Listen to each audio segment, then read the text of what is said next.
Good morning from Waikiki. This morning I went on a run all the way to Diamond Head Beach Park, which was a beautiful beach and there was like no one on the beach at all. This beach park was formed from a volcanic eruption. The landmark park rests in a crater and has beautiful, stunning shoreline views. So you actually have to go down a path from Diamond Head Road and the path will bring you to the beach and you can walk along the beach for a pretty long time. It takes about 30 minutes or so to get here from Waikiki Beach. So it's definitely a great walk you can take if you want to kind of change up the scenery if you're staying in Waikiki. I made some breakfast at home for myself and my boyfriend, and then after that I went to get some coffee at the Honolulu Coffee.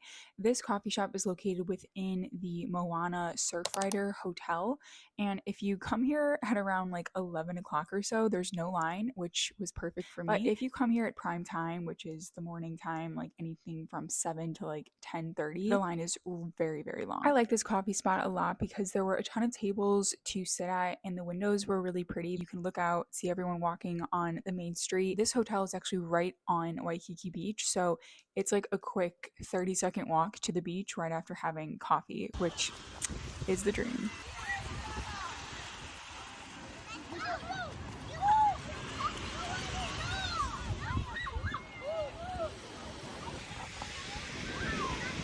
One of my favorite lunch spots in Waikiki is Waikiki Market and picking out all of my favorite items a la carte. I love a good seaweed salad, I love some poke, I love some rice, and there's amazing seating on the rooftop where you can just overlook the street or just take your food to go and head straight to the beach and have a little beach picnic.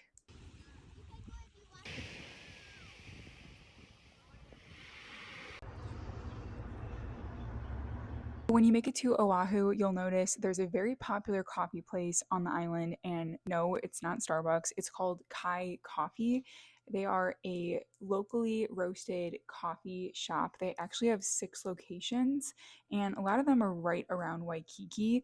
My favorite location is called the Kai Coffee Hawaii at Queens Arbor, which is right along the beach. Across the street from that location is the Kai Coffee Hawaii at the Aloha Resort. This place is open from 6 a.m. to 9 p.m. and you can watch the sunset, have a great table, and just people watch while everyone is walking down Kuli'ou'ou Avenue, which is like the busiest street in Waikiki. For dinner, we stopped at the Japanese food court that, you guessed it, has a ton of amazing Japanese food options. We decided to go to ramen bario. I ordered the egg ramen, which was delicious. My boyfriend got the spicy ramen, and for this one, if you get the ghost ramen, which is super hot, you need to show your ID to like verify you're above 21 because it's like extremely hot. One of the guys that was sitting at our table ordered it and he did not look like he was enjoying the heat. Like, it was too much for him.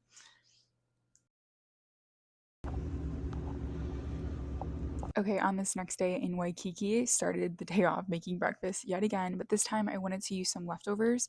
I had some poke that we didn't finish up from Waikiki Market, so I figured I would make a very traditional Hawaiian breakfast with eggs, bacon, and some poke.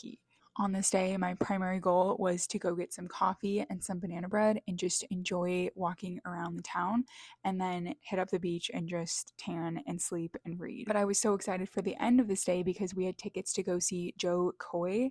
He is a comedian and he is so funny. This morning I am walking to go and get a coffee and a banana bread. I already had breakfast at the apartment and I made it with like a ton of protein. So it was like eggs and salmon and bacon, which was so good. So you're planning a trip to Oahu and you're like, should I get a car? Should I not get a car? We didn't have a car for majority of our 2 weeks. We rented one for like 3 days and barely used it when we did. It's nice to be able to go all the way around the island, but you can definitely walk around Waikiki. I try to usually have a really high protein breakfast because it makes me feel the best. So even when I'm traveling, I like to stick to that type of routine. And it doesn't mean I can't eat anything, it just means I like to have more protein at home. So making breakfast at home works, and then going to get a pastry is the best way to like keep my blood sugar balanced and my body happy. For coffee and banana bread, I went to Better Daze, which is about a 25-minute walk from the center of Waikiki. This place is located within the parking lot. It's like this tiny little building. It was really cute, and I came here before, and I love their banana bread so much. Like, the texture was phenomenal. But let me tell you, the second time I came here, it was not the same. Sometimes you're just supposed to go to a place once and just have that memory. Yeah, second time around, I wasn't as happy with the Better Daze. After that, I stopped at the grocery store to pick up some toilet paper. Our Airbnb host only left us like 2 rolls or something for 2 weeks, so definitely not enough. So I had to pick up some more, and then I just shoved it in my bag and made my way back to Waikiki.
After enjoying the beach and a beach walk, I had to get a smoothie bowl. So I went to my favorite spot, the Sunrise Shack, and got my favorite chocolate peanut butter bowl. And I had to walk it all the way to the beach, and they gave me no lid. So I was like hoping and praying I didn't trip.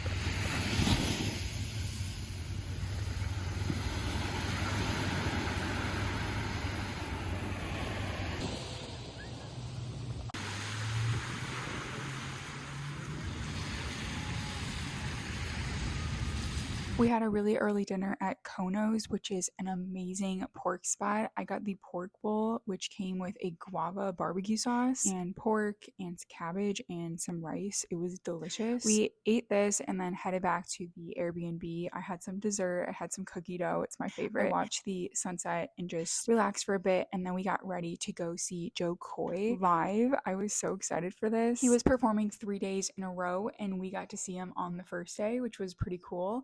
I just got our tickets on like the Ticketmaster website, and we honestly got it like a couple days before, so they weren't completely sold out, which was nice.